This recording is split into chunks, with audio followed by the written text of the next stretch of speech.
Hi, my name is Nicole Hogan, and I'm from San Fernando Valley. I was diagnosed with pulmonary arterial hypertension February 8th of 2018 at USC Keck Medical Center in Los Angeles, California.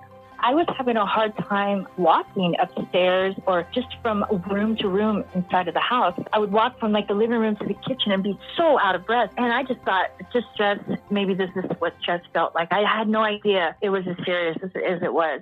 Some friends of mine tricked me and said we were going to go get some ice cream, and they took me to Encino Hospital. And Encino Hospital said that they had to send me to Valley Presbyterian Hospital. They admitted me at Valley Presbyterian for about 2 weeks, and they tried to do a right heart cath. But evidently, Valley Presbyterian Hospital did not have the technology that was needed or required to really get my accurate pressures within my heart. So there I went to USC Keck.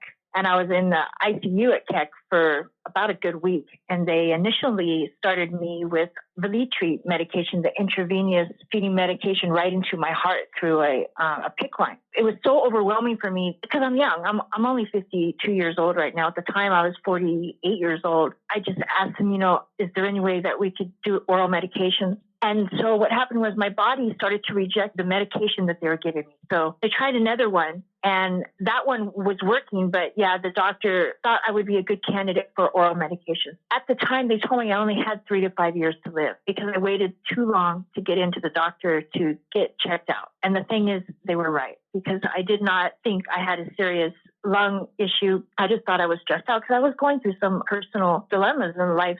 Rocky roads we all go through. I just thought that I was handling things correctly, but come to find out that I had a very, very serious terminal illness that, offered no cure. And I'll never forget that day when the doctors put their hand on my shoulder and said, look, I'll give you 3 to 5 years at the most. That was disturbing to me, to say the least. I won't accept that. So here, walking into year 4, I'm on my oral medication still, which is the triple therapy with Opsumit, Uptravi, and sildenafil. Those 3 medications together is what I take every day, twice a day. And every year I get a right heart cath. I do my 6-minute walk. I do the breathing thing because I'm also on oxygen at nighttime. I'm on 3 liters of oxygen. So it's a lot. It totally changed my whole life. It changed me, I think, into a better person, actually, because it made me really, really think about life and how grateful I am to be alive and how blessed I am for every day, for every breath of air that I breathe. USC really, really, really did help me immensely. It was a game changer for me. Not only that, it also ended my career. I wasn't able to work because of my symptoms. I faint.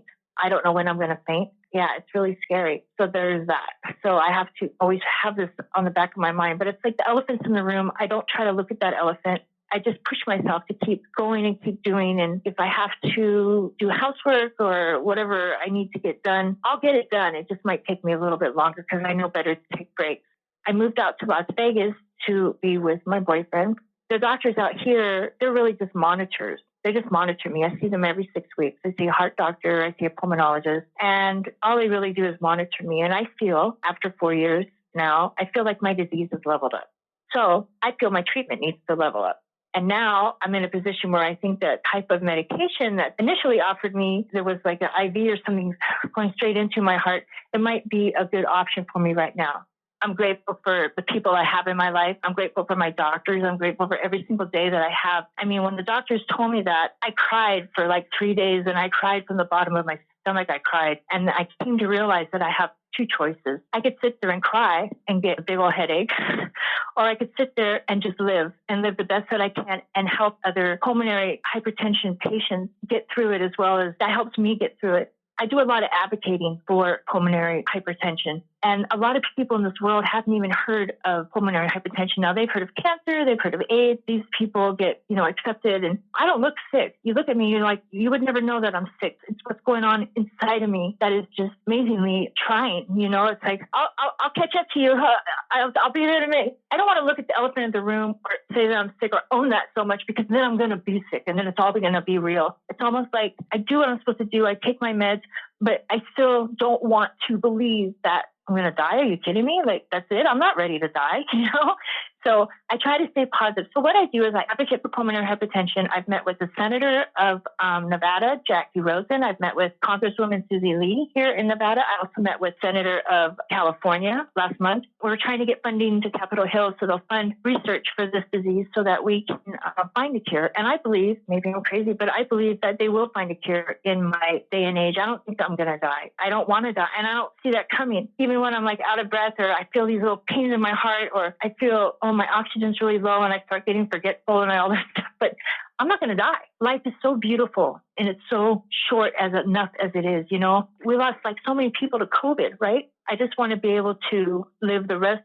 of my life a better person and do the best I can for people and help people. And that's just what it's turned me into, really. It absolutely changed me. I hate to say it, but like before I was like a pretty selfish person, you know, like I was all about myself and I didn't really take care of my health so much or didn't think it was something that I needed to take care of. I was kind of reckless as far as that goes. And now I'm like, I eat better, I exercise, I really pay attention and I do what I think I'm supposed to be doing. I'm always on the internet trying to look up more new, latest and greatest information or clinical trials maybe I can take part of to help keep me alive. I mean, I believe I have so much to give this world. I'm not like a movie star or anything, but I'm a great person. I have a lot of love to give.